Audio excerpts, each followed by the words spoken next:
भारत के natural gas infrastructure में आपके लिए निवेश की बहुत बड़ी संभावनाएं बन रही है। साथियों, आज भारत का जोर डोमेस्टिक एक्सप्लोरेशन और प्रोडक्शन को बढ़ावा देने पर है। ईएनपी सेक्टर ने उन इलाकों में भी अपना इंटरेस्ट दिखाया है जो इनएक्सेसिबल समझे जाते थे।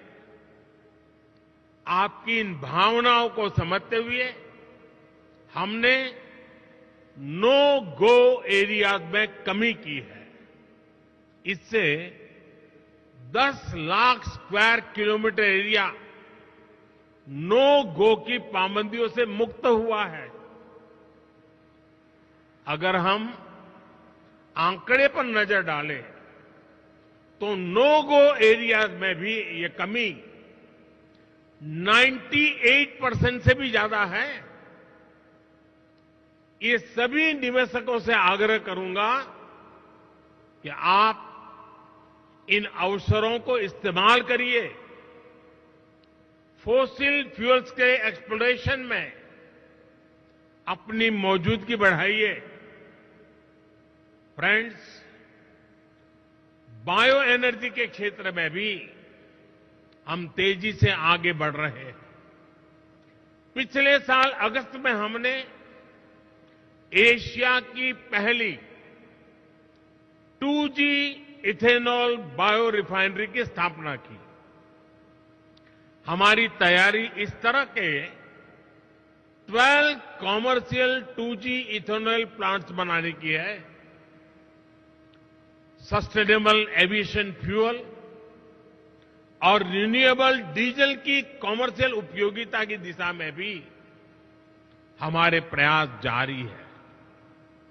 इस साल के बजट में हमने गोवर्धन योजना के तहत 500 नए वेस्ट टू वेल्थ प्लांट बनाने का ऐलान किया है।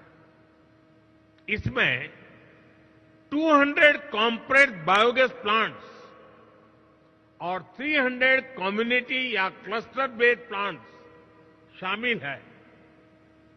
इसमें भी आप सभी के लिए हजारों करोड़ रुपए के इन्वेस्टमेंट के रास्ते बनने वाले हैं।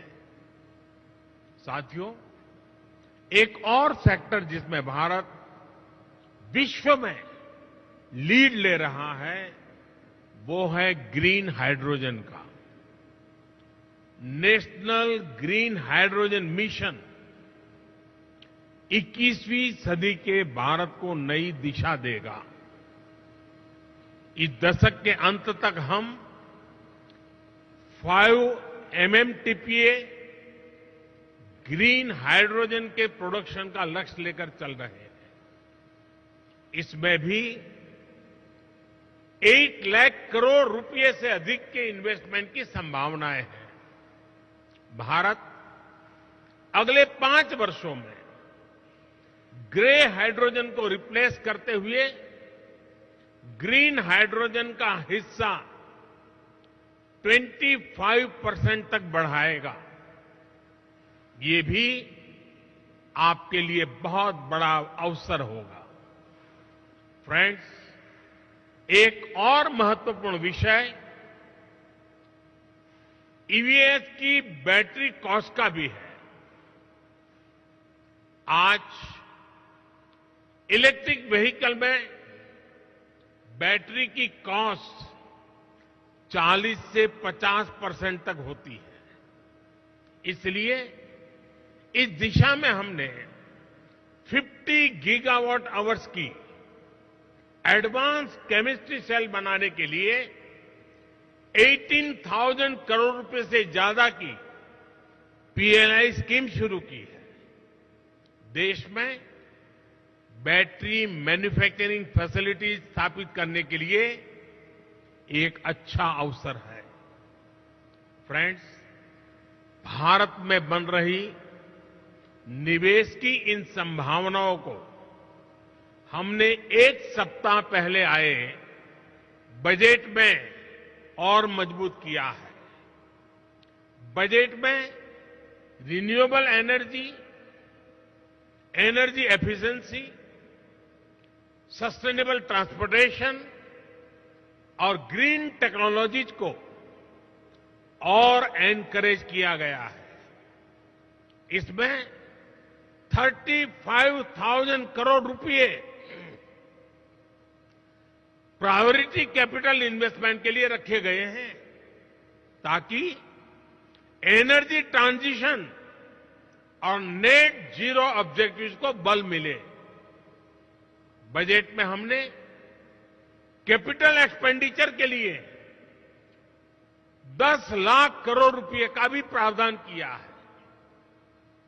इससे भी ग्रीन हाइड्रोजन से लेकर सोलार और रोड जैसे हर तरह के इंफ्रास्ट्रक्चर को गति मिलेगी। साथियों, 2014 के बाद से ग्रीन एनर्जी को लेकर भारत का कमिटमेंट और भारत के प्रयास पूरी दुनिया को देख रहे हैं। बीते 9 वर्षों में भारत में रिन्यूएबल एनर्जी कैपेसिटी करीब 70 गीगावाट से बढ़कर करीब 170 गीगावाट हो चुकी है। इसमें भी सोलर पावर कैपेसिटी 20 टाइम्स से ज्यादा बढ़ी है। आज भारत विंड पावर कैपेसिटी के मामले में दुनिया में चौथे नंबर पर है। हम इस दशक के अंत तक 50% नॉन फोसिल फ्यूल कैपेसिटी का लक्ष्य लेकर चल रहे हैं।